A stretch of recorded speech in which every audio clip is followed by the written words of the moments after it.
We decided to install a closet organizer in one bedroom upstairs, especially since the closet rod interfered with the door to the attic space. This Rubbermaid Configurations kit was good because you don't have to actually cut any of the shelving.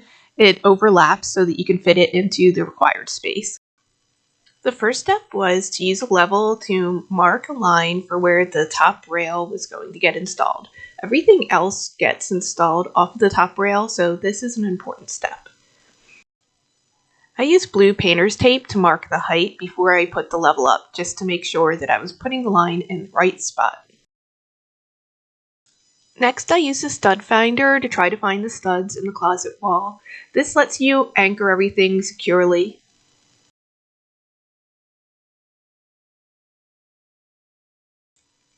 I tried to mark the edge of each stud.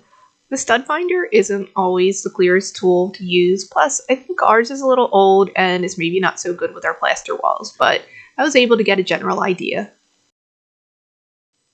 Using my level line as a guide, I put up the top rail and marked where the screw holes were to try to figure out which ones fit into where the studs were.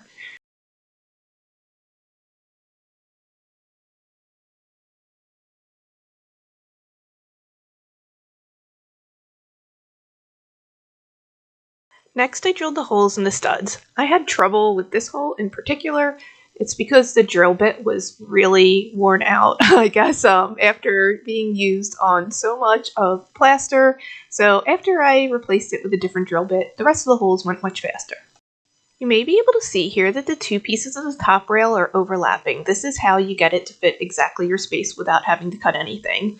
I screwed in the top rail and made sure that everything was still level.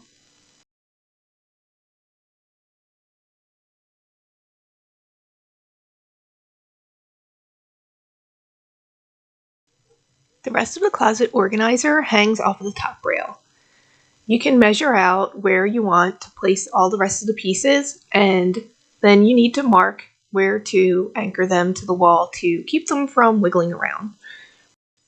I thought I had a good idea of where to anchor this into the bottom and have it plumb just by using gravity, but it turns out I was wrong, so unless you're better at doing this than me, I suggest that you use your level to make sure you're actually installing these plumb. The top rail anchored into the studs is what really holds the weight of everything in the closet, so these other parts can just get anchored in with drywall anchors. If you're thinking this doesn't look plumb, you're right, but live and learn. Hopefully you learn from my mistake.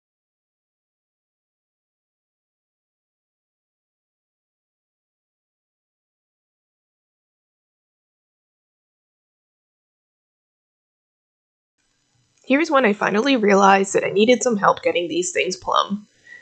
This magnetic level was perfect because it just stuck right onto the metal of the closet organizer, and it actually, just even the weight of it helped line everything up.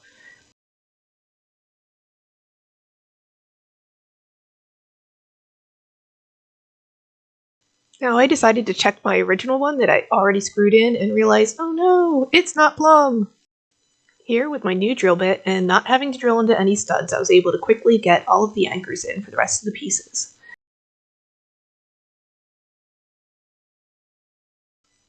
Okay, maybe it wasn't so quick after all. It turns out that these kind of anchors, I had to squeeze to get it into the hole.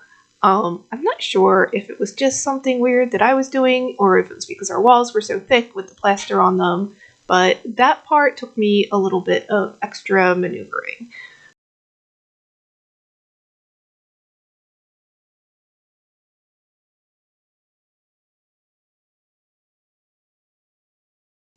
Finally, the shelf brackets could go on. I was going to put a shelf all along the top, and then we could have some additional shelves on the left side, but on the right side we were going to keep it open so we could access the attic space.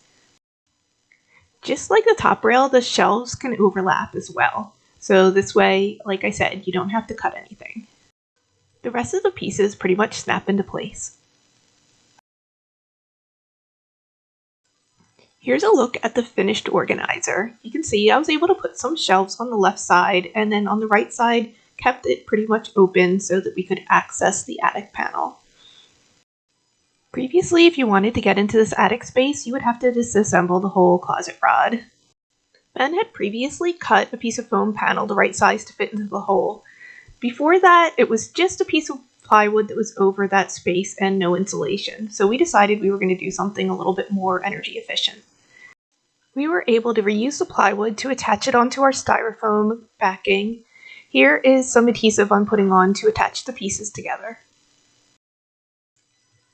I also put some double-sided tape up there, and I was thinking that I could just put these pieces together and it would hold well enough for me to pull out and get it to dry. But it turns out that didn't work, and if I let go of it, it was going to slide. This is when I called for reinforcements. Ben came up and he drilled the holes for these handles that we were going to put in the door anyway. Then we were able to put in some screws, and that really held the pieces together so that the glue could dry. We used some fender washers and nuts on the other side just to anchor everything together firmly.